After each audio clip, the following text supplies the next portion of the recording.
ಎಲ್ಲರಿಗೂ KS ಟ್ಯೂಟೋರಿಯಲ್ಗೆ ನಿಮಗೆಲ್ಲರಿಗೂ ಸ್ವಾಗತ. ಇಂದಿನ ನಾವು 23 ಜನವರಿಯ ಕರೆಂಟ್ ಅಫೇರ್ಸ್ ಬಗ್ಗೆ ಮಾಹಿತಿಯನ್ನು ನೋಡೋಣ. ನೀವೇನಾದರೂ ನಮ್ಮ ಚಾನಲ್ಗೆ ಹೊಸಬರಾದರೆ ಬೇಗನೆ ಸಬ್ಸ್ಕ್ರೈಬ್ ಮಾಡಿಕೊಳ್ಳಿ. ಹಾಗಾದರೆ ನಮ್ಮ ಮೊದಲನೇ ಪ್ರಶ್ನೆ ನೋಡೋಣ.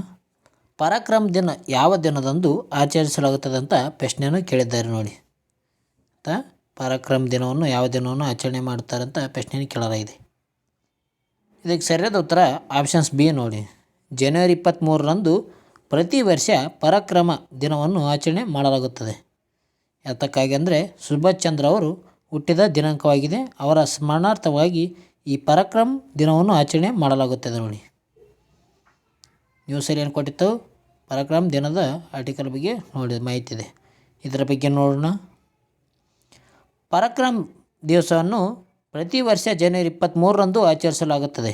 ಈ ದಿನವು ಭಾರತದ ದೇಶದ ಸ್ವಾತಂತ್ರ್ಯ ಹೋರಾಟದ ನಾಯಕರಾಗಿರುವ ನೇತಾಜಿ ಸುಭಾಷ್ ಚಂದ್ರ ಬೋಸ್ರವರ ಜನ್ಮ ದಿನವಾಗಿದೆ ನೋಡಿ. ಇವತ್ತೊಂದು ಜನವರಿ 23 ನೇತಾಜಿ ಸುಭಾಷ್ ಚಂದ್ರ ಬೋಸ್ ಅವರ ಜನ್ಮ ದಿನವಾಗಿದೆ. ನೇತಾಜಿಯವರ ತ್ಯಾಗ ಮತ್ತು ತತ್ವ, ಅವರ ನಾಯಕತ್ವವನ್ನು ಸ್ಮರಿಸಲು ಈ ದಿನವನ್ನು ಆಚರಿಸಲಾಗುತ್ತದೆ. 2021ರಲ್ಲಿ ಭಾರತ ಸರ್ಕಾರವು ಈ ದಿನವನ್ನು ಪರಾಕ್ರಮ ದಿನವನ್ನು ಎಂದು ಘೋಷಿಸಿತು. ಯಾವಾಗ 2021ರಲ್ಲಿ ಪ್ರತಿ ವರ್ಷ ಜನವರಿ 23ರಂದು ಪರಾಕ್ರಮ ದಿನ ಘೋಷಣೆಯನ್ನು ಮಾಡಿದಂಥ ವರ್ಷವಾಗಿದೆ ನೋಡಿ. ಆವಾಗ 2021ರಲ್ಲಿ. ಹಾಗಾದರೆ ನೇತಾಜಿ ಸುಭಾಷ್ ಚಂದ್ರ ಬೋಸ್ ಅವರ ಬಗ್ಗೆ ಮಾಹಿತಿಯನ್ನು ನೋಡೋಣ. ನೇತಾಜಿ ಸುಭಾಷ್ ಚಂದ್ರ ಬೋಸ್ ಇವರು ಜನನವಾಗೋದು ಎಲ್ಲಪ್ಪ ಅಂತಂದರೆ, ಇವರು ಜನನ ಜನವರಿ 23, 1897ರಲ್ಲಿ ಒಡಿಶಾದ ಕಟಕ್ನಲ್ಲಿ ಇವರ ಜನನವಾಗುತ್ತದೆ. ಇವರ ತಂದೆ ಜಾನ್ಕೀರ್ ಬೋಸ್ ಅವರು ಆಗಿದ್ದಾರೆ. ಅದೇ ರೀತಿಯಾಗಿ ಇವರ ತಾಯಿ ಪ್ರಭಾವತಿ ದೇವಿ ಆಗಿದ್ದಾರೆ ನೋಡಿ. ಇವರು ಶಿಕ್ಷಣ ಎಲ್ಲಿ ಪಡೆದಿದ್ದಾರೆ ಅಂದರೆ ಪ್ರೆಸಿಡೆನ್ಸಿ ಕಾಲೇಜಿನಲ್ಲಿ ಶಿಕ್ಷಣ ಪಡಿತಾರೆ. ಇಲ್ಲಿ ಕೋಲ್ಕತ್ತಾದಲ್ಲಿ ಕೇಂಬ್ರಿಡ್ಜ್ ವಿಶ್ವವಿದ್ಯಾಲಯದಲ್ಲಿ ಇವರು ಶಿಕ್ಷಣವನ್ನು ಪಡೆಯುತ್ತಾರೆ. ನೇತಾಜಿ ಸುಭಾಷ್ ಚಂದ್ರ ಬೋಸ್ರವರು. ಇವರ ಪ್ರಮುಖ ಸಾಧನೆ ಬಗ್ಗೆ ನೋಡೋಣ.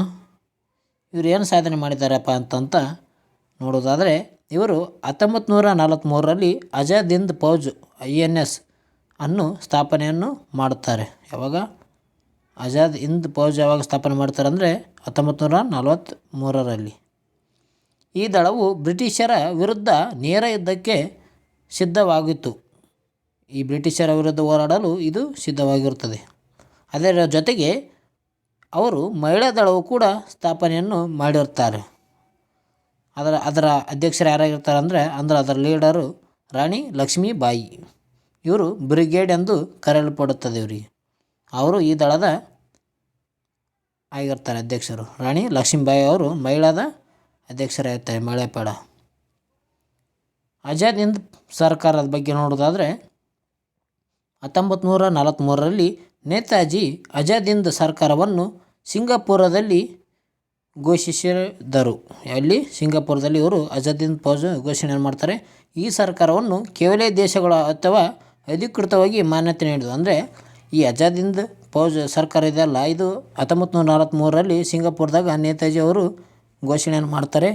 ಆದರೆ ಇದಕ್ಕೆ ಕೆಲವೇ ದೇಶಗಳು ಇದಕ್ಕೆ ಅಧಿಕೃತವಾಗಿ ಬೆಂಬಲವನ್ನು ನೀಡ್ತಾವೆ. ಇವರ ಘೋಷವಾಕ್ಯ ನೋಡೋಣ. ಇವರ ಘೋಷವಾಕ್ಯ ಏನಾಗಿತ್ತಪ್ಪ ಅಂತಂದ್ರೆ, ನೀವು ನನಗೆ ರಕ್ತ ಕೊಡಿ, ನಾನು ನಿಮಗೆ ಸ್ವಾತಂತ್ರ್ಯ ತರುವೆ ಎಂಬುದು ಇವರ ಘೋಷವಾಕ್ಯವಾಗಿದೆ ನೋಡಿ. ಯಾರ್ದು ಘೋಷವಾಕ್ಯ ಅಂದರೆ ಸುಭಾಷ್ ಚಂದ್ರ ಬೋಸ್ ಅವರ ಘೋಷವಾಕ್ಯ. ನೀವು ನಮಗೆ ರಕ್ತ ಕೊಡಿ, ನಾವು ನಿಮಗೆ ಸ್ವಾತಂತ್ರ್ಯ ಕೊಡುತ್ತೇನೆ ಅಂತ ಇವರ ಘೋಷವಾಕ್ಯವಾಗಿದೆ. ಇವರ ಮರಣ ಯಾವ ಸಮಯದಲ್ಲಿ ಆಗುತ್ತದೆ ಅಂದರೆ ಆಗಸ್ಟ್ 18, 1945ರಲ್ಲಿ ಅವರು ತೈವಾನ್ನಲ್ಲಿ ವಿಮಾನ ದುರಂತದಲ್ಲಿ ಸಾವನ್ನಪ್ಪಿದ್ದಾರೆಂದು ವರದಿ ಆಗಿದೆ.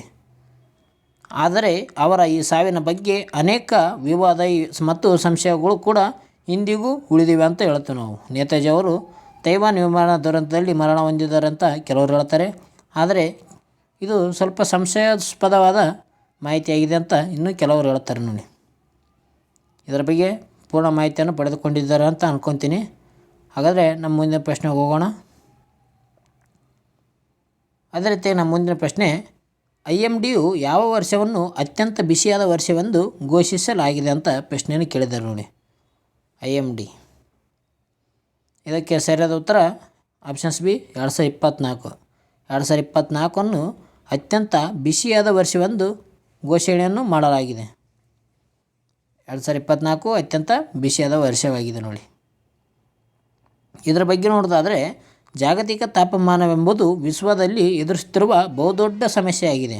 ಇದಕ್ಕೆ ಸಾಕ್ಷಿಯಂತೆ ವಿಶ್ವ ಹವಾಮಾನ ಸಂಸ್ಥೆಯು 2024ರ ವರ್ಷವನ್ನು ಅತ್ಯಂತ ಬಿಸಿಯಾದ ವರ್ಷವೆಂದು ಘೋಷಿಸಲಾಗಿದೆ. ಯಾವುದು ಅತ್ಯಂತ ಬಿಸಿಯಾದ ವರ್ಷ ಯಾವಾಗ ಅಂದರೆ 2024. ಇವುಗಳು ಕೂಡ ಪ್ರಶ್ನೆ ಕೇಳ್ಬೋದು ನೋಡಿ. 2024ರಲ್ಲಿ ಭೂಮಿಯ ಸರಾಸರಿ ವಾರ್ಷಿಕ ತಾಪಮಾನವು ಕೈಗಾರಿಕಾ ಪೂರ್ವದ ಮಟ್ಟಕ್ಕಿಂತ 1.5 ಡಿಗ್ರಿ ಸೆಲ್ಸಿಯಸ್ಗಿಂತ ಹೆಚ್ಚಿಗೆ ಆಗಿದೆ. ಯಾವಾಗ 2024ರಲ್ಲಿ. ಭಾರತ ಹವಾಮಾನ ಇಲಾಖೆಯು IMD ಅಂತೀವಿ ಇದಕ್ಕೆ, ಭಾರತದ ತಾಪಮಾನ ಏರಿಕೆಯನ್ನು ಒಟ್ಟಾರೆಯಾಗಿ ಪ್ರಪಂಚದೊಂದಿಗೆ ಹೋಲಿಸಲು 1991ರಿಂದ 1910ರ ಅವಧಿಯನ್ನು ಬೇಸ್ಲೈನ್ ಆಗಿ ಬಳಸುತ್ತಿದೆ. ಯಾವ ವರ್ಷ? 1901 1910ರ ವರ್ಷವನ್ನು ಇಂದಿಗೂ ಕೂಡ ಈ ಹವಾಮಾನ ಸಂಸ್ಥೆ ಏನು ಮಾಡ್ತದೆ ಅಂದರೆ ಬೇಸ್ಲೈನ್ ಆಗಿ ಇದನ್ನೇ ಬಳಸುತ್ತಿದೆ. 2024ರಲ್ಲಿ ಭಾರತದ ತಾಪಮಾನವು 1901ರಿಂದ 1910ರ ಸರಾಸರಿಗಿಂತ ಸುಮಾರು 1.2 ಡಿಗ್ರಿ ಸೆಲ್ಸಿಯಸ್ಗಿಂತ ಹೆಚ್ಚಾಗಿದೆ ಎಂದು ಹೇಳಲಾಗಿದೆ. ಅಂದರೆ 1901ರಿಂದ 1910ರವರೆಗೆ ಏನಿತ್ತಲ್ಲ ಸರಾಸರಿ ತಾಪಮಾನ, ಅದಕ್ಕಿಂತ 2024ರಲ್ಲಿ 1.2 ಡಿಗ್ರಿ ಸೆಲ್ಸಿಯಸ್ ಅಷ್ಟು ಹೆಚ್ಚಾಗಿದೆ ಅಂತ IMD ಹೇಳಿದೆ. ಏನಿದು IMD ಬಗ್ಗೆ ನೋಡೋಣ. IMD ಬಗ್ಗೆ ನೋಡೋದಾದರೆ IMD ಇದು ಇಂಡಿಯನ್ ಮೆಟ್ರೊಲಾಜಿಕಲ್ ಡಿಪಾರ್ಟ್ಮೆಂಟ್ ಅಂತ ಹೇಳ್ತೀವಿ ನೋಡಿ.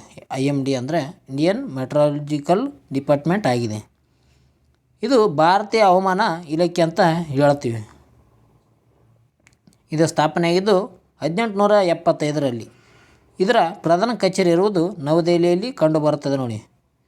ಈಗ ಇದು ಸ್ಥಳ ಎಲ್ಲಿದೆ ಅಂದರೆ ಕೋಲ್ಕತ್ತಾದಲ್ಲಿ ಇದೆ. ಇದರ ಉದ್ದೇಶ ಏನಪ್ಪ ಅಂತಂದರೆ ಹವಾಮಾನ ಮುನ್ಸೂಚನೆ ನೀಡುವುದು, ನೈಸರ್ಗಿಕ ಆಪತ್ತುಗಳ ಎಚ್ಚರಿಕೆ ಆಗಿರ್ಬೋದು, ಈ ರೀತಿಯಾಗಿರುವಂಥ ಮುನ್ಸೂಚನೆಗಳನ್ನು ನೀಡಲು ಇದರ ಉದ್ದೇಶವಾಗಿದೆ.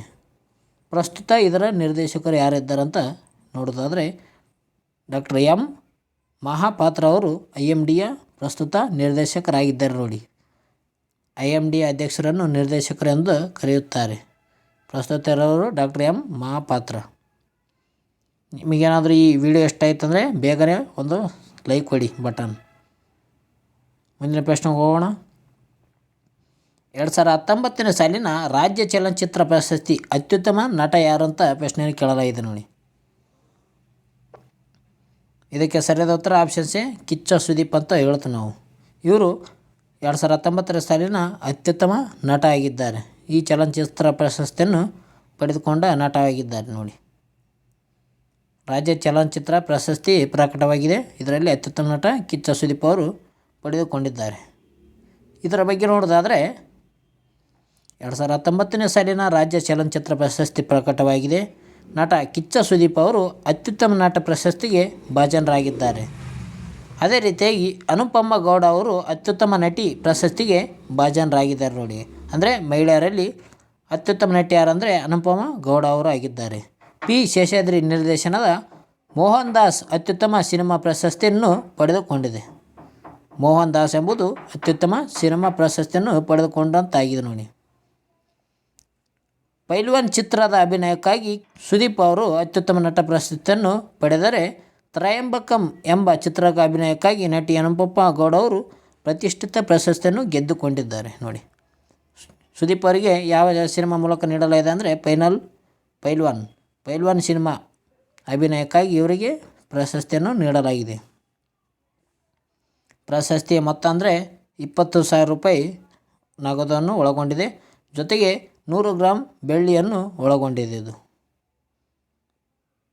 ಇದರ ಬಗ್ಗೆ ನೋಡೋದಾದರೆ ಅತ್ಯುತ್ತಮ ನಟ ಯಾರಿದ್ದಾರೆ ಅಂದರೆ ಅತ್ಯುತ್ತಮ ನಟ ಸುದೀಪ್ ಅವರು ಇದ್ದಾರೆ ನೋಡಿ. ಅತ್ಯುತ್ತಮ ನಟಿ ಅನುಪಮ ಗೌಡ, ಅತ್ಯುತ್ತಮ ಚಿತ್ರ ಮೋಹನ್ ದಾಸ್. ಇವ್ರ ನಿರ್ದೇಶನ ಯಾರ್ದತ್ತಂದರೆ P. ಶೇಷಾದ್ರಿ ಅವ್ರದ್ದು ನಿರ್ದೇಶನವಾಗಿದೆ. ಅತ್ಯುತ್ತಮ ದ್ವಿತೀಯ ಚಿತ್ರ ಲವ್ ಮರ್ತ್ವೇಟ್ ಅಂತ ಹೇಳ್ತೀವಿ, ಮಕ್ಟ್ವೆಲ್. ಅತ್ಯುತ್ತಮ ಪೋಷಕ ನಟ ತಬಲಾ ನಾಣಿ ಅವರು ಅತ್ಯುತ್ತಮ ಪೋಷಕ ನಟರಾಗಿದ್ದಾರೆ. ಅತ್ಯುತ್ತಮ ಪೋಷಕ ನಟಿ ಅನುಷಾ ಕೃಷ್ಣ ಅವರು ಅತ್ಯುತ್ತಮ ಪೋಷಕ ನಟಿಯಾಗಿದ್ದಾರೆ ನೋಡಿ. ಅತ್ಯುತ್ತಮ ಬಾಲನಟ ಮಾಸ್ಟರ್ ಪ್ರೀತಮ್, ಅತ್ಯುತ್ತಮ ಬಾಲನಟಿ ಬೇಬಿ ವೈಷ್ಣವಿ ಅಡಿಗ. ಅದೇ ರೀತಿಯಾಗಿ ಅತ್ಯುತ್ತಮ ಚಿತ್ರಕಥೆ ಡಾರ್ಲಿಂಗ್ ಕೃಷ್ಣ ಆಗಿದೆ ನೋಡಿ. ಅತ್ಯುತ್ತಮ ಸಂಭಾಷಣೆ ಬರಗೂರು ರಾಮಚಂದ್ರಪ್ಪ ಅವರು ಅತ್ಯುತ್ತಮ ಸಂಭಾಷಣೆ ಪ್ರಶಸ್ತಿಯನ್ನು ಪಡೆದುಕೊಂಡಿದ್ದಾರೆ. ಅತ್ಯುತ್ತಮ ಸಂಗೀತ ನಿರ್ದೇಶನ ವಿ ಹರಿಕೃಷ್ಣನ್. ಅತ್ಯುತ್ತಮ ಗೀತ ರಚನೆ ರಜಾಕ್ ಪುತ್ತೂರು. ಅತ್ಯುತ್ತಮ ಹಿನ್ನೆಲೆ ಗಾಯಕ ರಘು ದೀಕ್ಷಿತ್. ಅದೇ ರೀತಿಯಾಗಿ ಅತ್ಯುತ್ತಮ ಹಿನ್ನೆಲೆ ಗಾಯಕಿ ಜಯದೇವಿ ಜಿಂಗಮ್ಮ ಶೆಟ್ಟಿ. ತೀರ್ಪುಗಾರರ ವಿಶೇಷ ಪ್ರಶಸ್ತಿ ಅಮೃತ ಮತಿ ಮತ್ತು ತಮಟೆ ನರಸಿಂಹಯ್ಯ ಚಿತ್ರ ಅವರಿಗೆ ನೀಡಲಾಗಿದೆ. ಅತ್ಯುತ್ತಮ ಛಾಯಾಗ್ರಹಣ GS ಭಾಸ್ಕರ್ ಅವರಿಗೆ ನೀಡಲಾಗಿದೆ ನೋಡಿ. ಅತ್ಯುತ್ತಮ ಸಂಕಲನ G ಬಸವರಾಜ್ ಅರಸ್ ಅವರಿಗೆ ನೀಡಲಾಗಿದೆ. ಅತ್ಯುತ್ತಮ ಕಲಾ ನಿರ್ದೇಶನ ಹೊಸಮನೆ ಮೂರ್ತಿ ಅವರಿಗೆ ಪ್ರಶಸ್ತಿಯನ್ನು ನೀಡಲಾಗಿದೆ. ಈ ರೀತಿಯಾಗಿ ಪ್ರಶಸ್ತಿಯನ್ನು ನೀಡಲಾಗಿದೆ. ಕರ್ನಾಟಕ ಚಲನಚಿತ್ರ ಪ್ರಶಸ್ತಿಯನ್ನು ಈ ರೀತಿಯಾಗಿ ಹಲವಾರು ವಿಭಾಗಗಳಲ್ಲಿ ನೀಡಲಾಗಿದೆ ನೋಡಿ. ನಿಮಗೇನಾದರೂ ಈ ವಿಡಿಯೋ ಇಷ್ಟ ಆಗಿದರೆ ಬೇಗನೆ ಸಬ್ಸ್ಕ್ರೈಬ್ ಮಾಡಿಕೊಳ್ಳಿ. ನಮ್ಮ ಚಾನಲ್ಗೆ ಡೈಲಿ ಅಪ್ಡೇಟ್ ಬರ್ತಾ ಇರ್ತದೆ. ಮುಂದಿನ ಪ್ರಶ್ನೆ ಹೋಗೋಣ. 2025ರ ಗಣರಾಜ್ಯೋತ್ಸವದ ಕರ್ನಾಟಕದ ಸ್ತಬ್ಧ ಚಿತ್ರ ಯಾವುದಂತ ಪ್ರಶ್ನೆಯನ್ನು ಕೇಳಲಾಗಿದೆ ನೋಡಿ. ಇದಕ್ಕೆ ಸರಿಯಾದ ಉತ್ತರ ಆಪ್ಷನ್ ಸಿ ಲಕ್ಕುಂಡಿ ಶಿಲ್ಪಕಲೆಗಳು 2025ರ ಕರ್ನಾಟಕದ ಸ್ತಬ್ಧ ಚಿತ್ರಗಳಾಗಿವೆ ನೋಡಿ. ಗಣರಾಜ್ಯ ಪರೇಡ್ನಲ್ಲಿ ಲಕ್ಕುಂಡಿ ಸ್ತಬ್ಧ ಚಿತ್ರ ನಮ್ಮ ಕರ್ನಾಟಕ ರಾಜ್ಯದಿಂದ ನಡೆಯಲಿದೆ ಸ್ತಬ್ಧ ಚಿತ್ರ ಇದು. ಇದರ ಬಗ್ಗೆ ನೋಡೋದಾದರೆ ನ್ಯೂಸಲ್ಲಿ ಸರ್ವ ಜನಾಂಗದ ಶಾಂತಿಯ ತೋಟದಂತೆ ಕಂಗೊಳಿಸುತ್ತಿರುವ ಲಕ್ಕುಂಡಿ ಶಿಲ್ಪಕಲೆಯ ಸ್ತಬ್ಧ ಚಿತ್ರವು ಗಣರಾಜ್ಯೋತ್ಸವ ಪಥಸಂಚಲನದಲ್ಲಿ ಭಾಗವಹಿಸಲು ಸಜ್ಜಾಗಿದೆ ನೋಡಿ. ರಾಜಧಾನಿ ಕರ್ತವ್ಯ ಪಥದಲ್ಲಿ ಗಣರಾಜ್ಯವೊಂದು ಕರ್ನಾಟಕದ ಹಿರಿಮೆಯ ಸರ್ವಧರ್ಮ ಸಮನ್ವಯ ಮತ್ತು ಶಾಂತಿ ಸಹಬಾಳ್ವೆಯ ಪ್ರತಿಪಾದಿಸಲಿದೆ. ಅಲ್ಲಿ ಗಣರಾಜ್ಯೋತ್ಸವದಲ್ಲಿ ಕರ್ನಾಟಕಕ್ಕೆ ಈ ಬಾರಿಯ ಗಣರಾಜ್ಯೋತ್ಸವದ ಸ್ತಬ್ಧ ಚಿತ್ರವು ಅತ್ಯಂತ ಸ್ಮರಣೀಯವಾದದ್ದು. ಎಲ್ಲ ಧರ್ಮಗಳನ್ನು ಸಮಾನವಾಗಿ ಕಾಣುವ ನಮ್ಮ ರಾಜ್ಯದಲ್ಲಿ ಎಲ್ಲ ಧರ್ಮಗಳ ದೇವಾಲಯಗಳಿವೆ. ಅದರಲ್ಲಿ ಐತಿಹಾಸಿಕ ಪಟ್ಟಣವಾದ ಗದಗದ ಲಕ್ಕುಂಡಿಯು ಒಂದಾಗಿದೆ ಅಂತ ನಾವು ಹೇಳ್ತೀವಿ ನೋಡು. ಲಕ್ಕುಂಡಿಯು ಕೂಡ ಹಲವಾರು ದೇವಾಲಯಗಳಲ್ಲಿ ಕೂಡ ಇದು ಒಂದಾಗಿದೆ ನಮ್ಮ ಕರ್ನಾಟಕದಲ್ಲಿ. ಇದು 2025ರ ಕರ್ನಾಟಕದ ಸ್ತಬ್ಧ ಚಿತ್ರವಾಗಿದೆ ನೋಡಿ. ದೆಹಲಿ ಗಣರಾಜ್ಯೋತ್ಸವದ ಪಥಸಂಚಲನದಲ್ಲಿ ಭಾಗವಹಿಸುವ ಸ್ತಬ್ಧ ಚಿತ್ರಕ್ಕಾಗಿ ಇಲಾಖೆಯು ಲಕ್ಕುಂಡಿ ಶಿಲ್ಪಕಲೆಯ ತೊಟ್ಟಿಲು, ವೆಂಕಕಟ್ಟು ಮರಕಟ್ಟೆ ಮತ್ತು ಅದೇ ರೀತಿಯಾಗಿ ಕರ್ನಾಟಕ ಸಮೃದ್ಧಿಯ ಆಚರಣೆಗಳು ಮತ್ತು ಕರ್ನಾಟಕ ಒಂದು ರಾಜ್ಯ ಹಲವು ಜಗತ್ತು ಎಂಬ 4 ವಿಷಯಗಳನ್ನು ಆಯ್ಕೆ ಮಾಡಿಕೊಂಡಿತು. ಇದರಲ್ಲಿ ಅತಿ ಹೆಚ್ಚು ಓಟುಗಳನ್ನು ಗಳಿಸುವ ಮೂಲಕ ಲಕ್ಕುಂಡಿ ಶಿಲ್ಪಕಲೆಯ ತೊಟ್ಟಿಲು 2025ರ ಗಣರಾಜ್ಯೋತ್ಸವದ ಸ್ತಬ್ಧ ಚಿತ್ರಕ್ಕೆ ಆಯ್ಕೆಯಾಗಿದೆ ಕರ್ನಾಟಕದಿಂದ. ಈ ರೀತಿಯಾಗಿ ನ್ಯೂಸ್ ಇದೆ ನೋಡಿ ಫ್ರೆಂಡ್ಸ್. ನಿಮಗೇನಾದರೂ ಈ ನ್ಯೂಸ್ ಇಷ್ಟ ಆಯ್ತು ಅಂದರೆ ಬೇಗನೆ ನಮ್ಮ ಚಾನಲ್ಗೆ ಸಬ್ಸ್ಕ್ರೈಬ್ ಆಗಿ ನೋಡಿ. ನಮ್ಮ ಮುಂದಿನ ಪ್ರಶ್ನೆ ನೋಡೋಣ. ಈ ಸೇವೆಯಲ್ಲಿ ಪ್ರಥಮ ಸ್ಥಾನ ಪಡೆದ ರಾಜ್ಯ ಯಾವುದಂತ ಕೇಳಲಾಗಿದೆ ನೋಡಿ. ಈ ಸೇವೆಯಲ್ಲಿ ಪ್ರಥಮ ಸ್ಥಾನ ಪಡೆದ ರಾಜ್ಯ ಸರಿಯಾದ ಉತ್ತರ ನಮ್ಮ ಕರ್ನಾಟಕ ರಾಜ್ಯ ಪ್ರಥಮ ಸ್ಥಾನವನ್ನು ಪಡೆದುಕೊಂಡಿದೆ. ಈ ಸೇವೆಯಲ್ಲಿ ಕರ್ನಾಟಕ ನಂಬರ್ 1 ಅಂತ ಆರ್ಟಿಕಲ್ ಕೊಟ್ಟಿದ್ದಾರೆ ನೋಡಿ. ನ್ಯೂಸ್ ನೋಡೋದಾದರೆ ದೇಶದಾದ್ಯಂತ ಈ ಸೇವೆಗಳ ವಿತರಣೆಯಲ್ಲಿ ಕರ್ನಾಟಕ ಅಗ್ರಸ್ಥಾನದಲ್ಲಿದೆ. ರಾಷ್ಟ್ರೀಯ ಇ ಆಡಳಿತ ಸೇವೆ ವಿತರಣಾ ಮೌಲ್ಯಮಾಪನ ವರದಿ ಇದನ್ನು ಹೇಳಿದೆ ಅಂತ ಹೇಳ್ತೀವಿ ನಾವು. ದೇಶದಾದ್ಯಂತ ಒಟ್ಟಾರೆ 18,334 ಈ ಸೇವೆಗಳನ್ನು ಒದಗಿಸಲಾಗುತ್ತಿದ್ದು ಕರ್ನಾಟಕ ಅತಿ ಹೆಚ್ಚು ಈ ಸೇವೆಗಳನ್ನು ಒಳಗೊಂಡಿದೆ. ಅದರಲ್ಲಿ ಹಿಮಾಚಲ ಪ್ರದೇಶ ಆಗಿರ್ಬೋದು, ಮಧ್ಯಪ್ರದೇಶ, ಪಂಜಾಬ್, ರಾಜಸ್ಥಾನ್, ತಮಿಳುನಾಡು, ಉತ್ತರಾಖಂಡ್ ರಾಜ್ಯಗಳು ಸಹ ಇವುಗಳನ್ನು ಈ ಸೇವೆಯನ್ನು ಒದಗಿಸುವಂಥ ರಾಜ್ಯಗಳು ಯಾವ್ಯಾವಪ್ಪ ಅಂತಂದರೆ ಹಿಮಾಚಲ ಪ್ರದೇಶ ಆಗಿರ್ಬೋದು, ಮಧ್ಯಪ್ರದೇಶ, ಪಂಜಾಬ್, ರಾಜಸ್ಥಾನ ಈ ರೀತಿಯಾಗಿ ಇವುಗಳು ಕೂಡ ಈ ಸೇವೆಗಳನ್ನು ಒದಗಿಸುತ್ತವೆ. ಅದರಲ್ಲಿ ಅತಿ ಹೆಚ್ಚು ಒದಗಿಸೋದು ಯಾವುದಂದರೆ ನಮ್ಮ ಕರ್ನಾಟಕ ರಾಜ್ಯ. ಎಷ್ಟಂದರೆ 1414 ಅಂತ ಹೇಳುತ್ತೆ. 1414 ಈ ಸೇವೆಗಳನ್ನು ಒದಗಿಸಿದೆ. ಹಾಗಾದರೆ ಇದು ಈ ಸೇವೆ ಅಂದರೆ ಏನಂತ ನೋಡೋಣ. ಈ ಸೇವೆ ಅಂದರೆ ಏನಂದರೆ ಸರ್ಕಾರ ಅಥವಾ ಖಾಸಗಿ ಸಂಸ್ಥೆಗಳಿಂದ ಡಿಜಿಟಲ್ ಮಾಧ್ಯಮದಿಂದ ಇದರ ಮೂಲಕ ಒದಗಿಸುವ ಆನ್ಲೈನ್ ಸೇವೆಯಾಗಿದೆ ನೋಡಿ. ಈ ಸೇವೆ ಎಂಬುದು ಒಂದು ಸರ್ಕಾರ ಆಗಿರ್ಬೋದು ಅಥವಾ ಖಾಸಗಿ ಸಂಸ್ಥೆ ಆಗಿರ್ಬೋದು, ಡಿಜಿಟಲ್ ಮಾಧ್ಯಮ ಮೂಲಕ ಆನ್ಲೈನ್ ಸೇವೆಗಳನ್ನು ಒದಗಿಸುವುದೇ ಈ ಸೇವೆ ಅಂತ ಕರೀತಾರೆ. ಅದರಲ್ಲಿ ಸರ್ಕಾರದಿಂದ ಒದಗಿಸುವ ಯಾವ್ಯಾವ ಸೇವೆ ಅಂದರೆ ಆಧಾರ್ ಸೇವೆ ಆಗಿರ್ಬೋದು, ಪ್ಯಾನ್ ಕಾರ್ಡ್ ಸೇವೆ ಆಗಿರ್ಬೋದು, ಆನ್ಲೈನ್ ತೆರಿಗೆ ಪಾವತಿ, ಪಾಸ್ಪೋರ್ಟ್ ಸೇವೆ ಈ ರೀತಿಯಾಗಿ ಸರ್ಕಾರದಿಂದ ಒದಗಿಸುವಂಥ ಸೇವೆಗಳಾಗಿವೆ. ಕರ್ನಾಟಕದ ತನ್ನ ಸೇವಾ ಸಿಂಧು ನಾಗರಿಕ ಸೇವೆಗಳ ಪೋರ್ಟಲ್ ಮೂಲಕ ಗರಿಷ್ಠ ಸಂಖ್ಯೆಯ ಈ ಸೇವೆಗಳನ್ನು ಒದಗಿಸುತ್ತಿದೆ. ಎಷ್ಟು ಯಾವ ಸೇವೆ ಮೂಲಕ ಅಂದರೆ ಸೇವಾ ಸಿಂಧು ಕರ್ನಾಟಕದಲ್ಲಿ ಬಳಕೆ ಮಾಡ್ತಾರಲ್ಲ, ಈ ಸೇವಾ ಸಿಂಧು ನಾಗರಿಕ ಪೋರ್ಟಲ್ನಿಂದ ಅತಿ ಹೆಚ್ಚು ಈ ಸೇವೆಯನ್ನು ಒದಗಿಸಿದಂತಾಗಿದೆ. ಅಂದರೆ ಡಿಜಿಟಲ್ ಮೂಲಕ ಜನರಿಗೆ ತಲುಪಿಸಿದಂತಾಗಿದೆ. ಮುಂದಿನ ಪ್ರಶ್ನೆ ನೋಡೋಣ. ಮುಂದಿನ ಪ್ರಶ್ನೆ ನೋಡೋದಾದರೆ, ಮಾತೃತ್ವ ಸುರಕ್ಷಾ ಅಭಿಯಾನ ಯಾವ ಜಿಲ್ಲೆಯಲ್ಲಿ ಚಾಲನೆ ನೀಡಲಾಯಿತು ಅಂತ ಪ್ರಶ್ನೆಯನ್ನು ಕೇಳಲಾಗಿದೆ ನೋಡಿ. ಇದಕ್ಕೆ ಸರಿಯಾದ ಉತ್ತರ ರಾಯಚೂರು ನೋಡಿ. ರಾಯಚೂರಿನಲ್ಲಿ ಮಾತೃತ್ವ ಸುರಕ್ಷಾ ಅಭಿಯಾನ ಯೋಜನೆಯನ್ನು ಚಾಲನೆ ನೀಡಲಾಯಿತು. ಇದು ಯಾರಿಗೆ ಸಂಬಂಧಿಸಿದೆ ಅಂದರೆ ಗರ್ಭಿಣಿಯರಿಗೆ ಸಂಬಂಧಿಸಿದಂತಾಗಿದೆ ಮಾತೃತ್ವ ಸುರಕ್ಷಾ ಅಭಿಯಾನ. ಇದರ ಬಗ್ಗೆ ನೋಡೋದಾದರೆ, ಗರ್ಭಿಣಿಯರ ಆರೋಗ್ಯ ಸುರಕ್ಷತೆಗೆ ಆದ್ಯತೆ ನೀಡುವ ಹಿನ್ನೆಲೆಯಲ್ಲಿ ಅವರ ಆರೋಗ್ಯ ಮತ್ತು ಕುಟುಂಬ ಕಲ್ಯಾಣ ಇಲಾಖೆಯಿಂದ ಕೈಗೊಂಡಿರುವ ಮಾತೃತ್ವ ಸುರಕ್ಷಾ ಅಭಿಯಾನಕ್ಕೆ ಈಗ ರಾಯಚೂರು ಜಿಲ್ಲೆಯಲ್ಲಿ ಚಾಲನೆ ನೀಡಲಾಗಿದೆ. ಇಲ್ಲಿನ ಸ್ಥಳೀಯ ತಾಯಿ ಮತ್ತು ಮಕ್ಕಳ ಸರ್ಕಾರಿ ಆಸ್ಪತ್ರೆಯಲ್ಲಿ ಹಮ್ಮಿಕೊಂಡಿದ್ದ ಮಾತೃತ್ವ ಸುರಕ್ಷಾ ಅಭಿಯಾನವನ್ನು ಸಚಿವರು ಉದ್ಘಾಟಿಸಿದರು. ರಾಯಚೂರು ಜಿಲ್ಲೆ ಸಚಿವರು ಏನು ಮಾಡಿದ್ದಾರೆ ಅಂದರೆ ಈ ಮಾತೃತ್ವ ಸುರಕ್ಷಾ ಅಭಿಯಾನಕ್ಕೆ ಚಾಲನೆಯನ್ನು ನೀಡಿದ್ದಾರೆ. ಹಾಗಾದರೆ ಇದು ಮಾತೃತ್ವ ಏನಿದು ಮಾತೃತ್ವ ಯೋಜನೆ, ಇದು ಯಾವ ಯೋಜನೆ ಅಂತ ಇದರ ಬಗ್ಗೆ ನೋಡೋದಾದರೆ, ಇದು ಗರ್ಭಿಣಿಗೆ ಸಂಬಂಧಿಸಿದಂಥ ಯೋಜನೆ ಆಗಿದೆ ನೋಡಿ. ಗರ್ಭಿಣಿ ಮಹಿಳೆಯರಿಗೆ ಸಂಬಂಧಿಸಿದಂಥ ಮತ್ತು ತಾಯಂದಿರಿಗೆ ಸಂಬಂಧಿಸಿದಂಥ ಯೋಜನೆ ಆಗಿದೆ. ಇದು ಪ್ರತಿ ತಿಂಗಳು 2 ಬಾರಿ ಗರ್ಭಿಣಿಯರ ಆರೋಗ್ಯ ತಪಾಸಣೆ ಕೈಗೊಂಡು ಅಗತ್ಯವಾದ ಪೌಷ್ಟಿಕಾಂಶದ ಆರೋಗ್ಯ ಸೇವೆಯನ್ನು ಒದಗಿಸಲು ಕೊಡಲಾಗುತ್ತದೆ. ಇದರಿಂದ ಅಂದರೆ ಹೆಣ್ಣು ಮಕ್ಕಳಿಗೆ ಪ್ರತಿ 2 ಬಾರಿ ಗರ್ಭಿಣಿಗೆ ಆರೋಗ್ಯ ತಪಾಸಣೆ ನಡೆಸೋದಾಗಿರ್ಬೋದು, ಅವರ ಪೌಷ್ಟಿಕಾಂಶದ ಆರೋಗ್ಯವನ್ನು ಸೇಮವಾಗಿ ಇದೆಯಲ್ಲ ಅಂತ ಚೆಕ್ ಮಾಡೋದಾಗಿದೆ ನೋಡಿ. ಈ ಯೋಜನೆ ಯಾವ ಸ್ಥಾಪನೆ ಆಯಿತು ಅಂದರೆ ಸ್ಟಾರ್ಟ್ ಯಾವಾಗ ಆಯ್ತು ಅಂದರೆ 2017ರಲ್ಲಿ ಈ ಯೋಜನೆ ಪ್ರಾರಂಭವಾಗಿದೆ.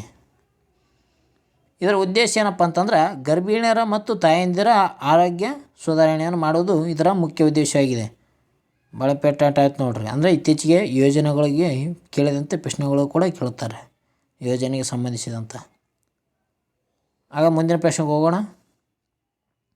ಮೌಂಟ್ ಎವರೆಸ್ಟ್ ಯಾವ ದೇಶದಲ್ಲಿ ಕಂಡು ಬರುತ್ತದೆ ಅಂತ ಪ್ರಶ್ನೆಯನ್ನು ಕೇಳಲಾಗಿದೆ.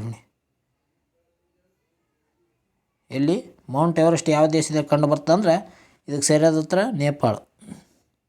ನೇಪಾಳ ಮತ್ತು ಚೀನಾ ಅಂತ ಹೇಳ್ತೀವಿ ನಾವು. ಚೀನಾದಲ್ಲಿ ಟಿಬೆಟ್ ಹತ್ತಿರ ಕಂಡು ಬರ್ತದೆ. ನೇಪಾಳ ಮತ್ತು ಚೀನಾದಲ್ಲಿ ಈ ಮೌಂಟ್ ಎವರೆಸ್ಟ್ ಕಂಡು ಬರ್ತದೆ. ಏಷ್ಯಾದ ಅತ್ಯಂತ ದೊಡ್ಡ ಎತ್ತರದ ಶಿಖರವಾಗಿದೆ ಮೌಂಟ್ ಎವರೆಸ್ಟ್. ಮೌಂಟ್ ಎವರೆಸ್ಟ್ ಏರಲು ಇನ್ನು ಮುಂದೆ 13 ಲಕ್ಷ ರೂಪಾಯಿ ಶುಲ್ಕವನ್ನು ವಿಧಿಸಲಾಗುವುದೆಂದು ನೇಪಾಳ ದೇಶ ಹೇಳಿದೆ.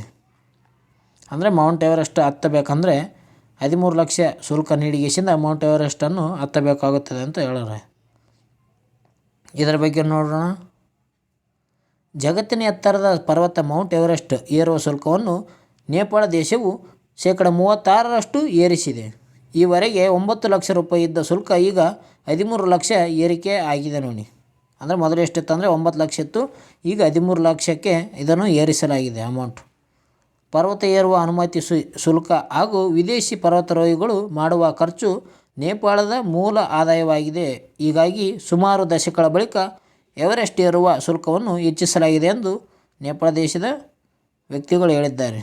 ಏನು ಹೇಳ್ಯಾರಪ್ಪ ಅಂತಂದ್ರೆ, ಈ ನೇಪಾಳದಲ್ಲಿ ಪರ್ವತ ಇದೆಯಲ್ಲ, ಈ ಪರ್ವತ ಅನುಮತಿ ಶುಲ್ಕದಿಂದ ಮತ್ತು ವಿದೇಶಿ ಪರ್ವತಾರೋಹಿಗಳಿಂದ ಖರ್ಚು ಈ ನೇಪಾಳದ ಮೂಲ ಆದಾಯ. ನೇಪಾಳದ ಮೂಲ ಆದಾಯ ಯಾವುದಂದರೆ ಇದರ ರೇಷನ್ ಬರ್ತದಂತ ಹೇಳಿದ್ದಾರೆ. ಹಾಗಾದರೆ ಈ ಮೌಂಟ್ ಎವರೆಸ್ಟ್ ಬಗ್ಗೆ ನೋಡೋಣ. ಮೌಂಟ್ ಎವರೆಸ್ಟ್ ಇದು ವಿಶ್ವದ ಅತ್ಯಂತ ಎತ್ತರದ ಪರ್ವತವಾಗಿದೆ ನೋಡಿ. ಇದನ್ನು ಸಾಗರ ಮಟ್ಟದಿಂದ 8849 ಮೀಟರ್ ಎತ್ತರದಲ್ಲಿ ಕಾಣಬಹುದು ನೋಡಿ. ಇಲ್ಲಿ ಏನು ಚೇಂಜ್ ಆಗಿದೆ ಅಂದರೆ ಇಲ್ಲೇ ನೋಡ್ಬೋದು ನಾವು. ಇಷ್ಟು ದಿನ 8848.86 ಅಂತ ಕರಿತಿದ್ರು. ಈಗ 8849 ಆಗಿದೆ ನೋಡಿ. ಯಾಕಪ್ಪ ಅಂತಂದರೆ 2025ರಲ್ಲಿ ಹೊಸ ನಿಯಮ ಬಂದಿದೆ. ಅಂದ್ರೆ ಅಳತೆಯನ್ನು ಮಾಡಿಗೆಸಿಂದ ಇದರ ನವೀಕರಿಸಲಾಗಿದೆ ಇದರ ಅಳತೆಯನ್ನು. ಇದು ನೇಪಾಳ ಮತ್ತು ಚೀನಾದ ಟಿಬೆಟ್ನಲ್ಲಿ ಗಡಿ ಪ್ರದೇಶದಲ್ಲಿ ಕಂಡುಬರುವಂತಾಗಿದೆ. ಎಲ್ಲಿ ಕಂಡು ಬರ್ತದೆ ಅಂದ್ರೆ ಮೌಂಟ್ ಎವರೆಸ್ಟ್ ನೇಪಾಳ ಮತ್ತು ಟಿಬೆಟ್ನಲ್ಲಿ ಕಂಡುಬರ್ತದೆ. ನೇಪಾಳದಲ್ಲಿ ಇದನ್ನು ಸಾಗರ ಮಾತಾ ಎಂದು ಕರೆಯುತ್ತಾರೆ. ಮೌಂಟ್ ಎವರೆಸ್ಟನ್ನು ನೇಪಾಳದಲ್ಲಿ ಸಾಗರ ಮಾತಾ ಎಂದು ಕರೀತಾರೆ. ಇದರ ಎತ್ತರ 8849 ಮೀಟರ್ ಆಗಿದೆ ನೋಡಿ. 2020ರಲ್ಲಿ ಇದರ ನವೀಕರಿಸಿದ ಅಳತೆ ಇದಾಗಿದೆ. 2020ರಲ್ಲಿ ನವೀಕರಣ ಮಾಡಿ ಗೇಸಿಂದ 8849 ಎಂದು ಹೇಳಲಾಗಿದೆ ಮೀಟರ್.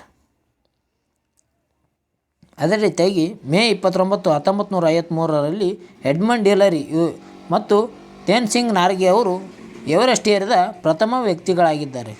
1953ರಲ್ಲಿ ಏನು ಮಾಡ್ತಾರೆ ಅಂದ್ರೆ ಮೌಂಟ್ ಎವರೆಸ್ಟ್ ಏರಿದ ಪ್ರಥಮ ವ್ಯಕ್ತಿಗಳು ಯಾರಪ್ಪ ಅಂತಂದರೆ ಎಡ್ಮಂಡ್ ಹಿಲರಿ ಇವರು ನ್ಯೂಜಿಲ್ಯಾಂಡ್ ದೇಶದವರಾಗಿದ್ದಾರೆ. ತೇನ್ಸಿಂಗ್ ನಾರ್ಗೆ ಅವರು ನೇಪಾಳದ ವ್ಯಕ್ತಿಯಾಗಿದ್ದಾರೆ. ಇವರು ಏನು ಮಾಡ್ತಾರೆ ಅಂದರೆ 1953ರಲ್ಲಿ ಮೇ 29ರಂದು ಮೌಂಟ್ ಎವರೆಸ್ಟನ್ನು ಹತ್ತಿದಂಥ ಪ್ರಥಮ ವ್ಯಕ್ತಿಗಳಾಗಿದ್ದಾರೆ. ಅದೇ ರೀತಿಯಾಗಿ 1984ರಲ್ಲಿ ಮೌಂಟ್ ಎವರೆಸ್ಟ್ ಏರಿದ ಪ್ರಥಮ ಭಾರತೀಯ ಮಹಿಳೆ ಯಾರಪ್ಪ ಅಂತಂದರೆ ಬಚೇಂದ್ರಿ ಪಾಲ್ ಅವರಾಗಿದ್ದಾರೆ. ನೋಡಿ, ಬಚೇಂದ್ರಿ ಪಾಲ್ ಅವರು ಮೌಂಟ್ ಎವರೆಸ್ಟ್ ಏರಿದ ಭಾರತದ ಮಹಿಳಾ ಅಭ್ಯರ್ಥಿಯಾಗಿದ್ದಾರೆ 1984ರಲ್ಲಿ. ಈ ಮೌಂಟ್ ಎವರೆಸ್ಟ್ ಏರಕ್ಕೆ ಎಷ್ಟು ಅಮೌಂಟ್ ಹೆಚ್ಚಿಗೆ ಮಾಡಲಾಗಿದೆ ಅಂದರೆ 13 ಲಕ್ಷ ಮಾಡಿದ್ದಾರೆ. ಮೊದಲು ಎಷ್ಟಿತ್ತಂದರೆ 9 ಲಕ್ಷ ಇತ್ತು. 9 ಲಕ್ಷ ಇದ್ದದ್ದು 13 ಲಕ್ಷ ಏರಿಕೆಯನ್ನು ಮಾಡಲಾಗಿದೆ. ನೋಡಿ, ಈ ಎಲ್ಲ ಇನ್ಫಾರ್ಮೇಷನ್ ನಿಮಗೆ ಇಷ್ಟವಾಗಿತ್ತಂದ್ರೆ ಬೇಗ ನಮ್ಮ ಚಾನಲ್ಗೆ ಸಬ್ಸ್ಕ್ರೈಬ್ ಮಾಡಿ. ಅದೇ ರೀತಿಯಾಗಿ ನಿಮ್ಮ ಸ್ನೇಹಿತರಿಗೂ ಕೂಡ ಈ ಚಾನಲನ್ನು ಶೇರ್ ಮಾಡೋ ಮೂಲಕ ಅದೇ ರೀತಿ ಪಕ್ಕದಲ್ಲಿರೋ ಬೆಲ್ಲೈಕನ್ ಪ್ರೆಸ್ ಮಾಡೋ ಮೂಲಕ ನಾವು ಅಪ್ಲೋಡ್ ಮಾಡೋ ವೀಡಿಯೋನು ಬೇಗ ನೋಟಿಫಿಕೇಷನ್ ಮುಖಾಂತರ ನೋಡಿಕೊಳ್ಳಿ ಫ್ರೆಂಡ್ಸ್. ಓಕೆ ಫ್ರೆಂಡ್ಸ್, ನಿಮಗೆ ಈ ವಿಡಿಯೋ ಇಷ್ಟ ಆಗಿತ್ತು ಅಂದರೆ ಲೈಕ್ ಕೊಡಿ, ಕಮೆಂಟ್ ಕೂಡ ಹಾಕಿ. ನಮ್ಮ ಮುಂದಿನ ವೀಡಿಯೋನ ಆದಷ್ಟು ಬೇಗ ಮಾಡೋಣ ಜಲ್ದಿ. ಓಕೆ ಫ್ರೆಂಡ್ಸ್, ಎಲ್ಲರಿಗೂ ಬಾಯ್. ಥ್ಯಾಂಕ್ ಯು ಇಷ್ಟ ತನಕ ಕೇಳೋದಕ್ಕೆ. ಬಾಯ್ ಫ್ರೆಂಡ್ಸ್ ಎಲ್ಲರಿಗೂ.